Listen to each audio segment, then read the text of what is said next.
Shalom Bapak Ibu dan Jemaat yang dikasihi Tuhan Yesus, kiranya damai sejahtera Kristus beserta kita semua. Marilah kita tetap bertumbuh dalam anugerah-Nya dan dalam pengenalan akan Kristus sebagai Tuhan dan Juru Selamat kita. Selamat mengikuti renungan firman Tuhan hari ini. Tuhan Yesus memberkati. Renungan hari ini Sabtu 7 Agustus 2021 dengan judul Hamba yang Dilayakkan. Mari kita baca satu bagian firman Tuhan di dalam Injil Markus pasal 2 ayat 14 yang berbunyi demikian. Kemudian ketika ia berjalan lewat di situ, ia melihat Lewi anak Alfeus duduk di rumah cukai. Lalu ia berkata kepadanya, "Ikutlah aku." Maka berdirilah Lewi, lalu mengikuti dia. Bapak, Ibu, dan saudara sekalian, renungan kita hari ini berbicara tentang seorang yang bernama Lewi. Siapakah si Lewi ini? Ternyata ia tinggal di daerah Kapernaum dan ayahnya bernama Alfeus. Dari namanya seharusnya ia menjadi pelayan di bait Allah. Tetapi ternyata profesi Lewi adalah seorang pemungut cukai, yaitu orang yang ditunjuk oleh pemerintah Romawi untuk memungut pajak dari masyarakat, dari pedagang, dan yang melalui wilayah kerjanya.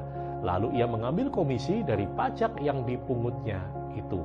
Dalam konteks masa itu, pemungut cukai dianggap setara dengan sampah masyarakat oleh orang Yahudi. Pemungut cukai juga dianggap sebagai pengkhianat bangsa karena mereka adalah orang Yahudi tetapi bekerja dan menjadi antek dari bangsa yang menjajah mereka, yaitu pemerintahan Roma, untuk mengumpulkan pajak dari orang-orang Yahudi. Oleh karena itu, tidak heran jika para pemungut cukai dibenci dan dikucilkan oleh masyarakat Yahudi. Apa Yesus tidak salah memanggil orang seperti ini? Tentu jawabannya adalah tidak.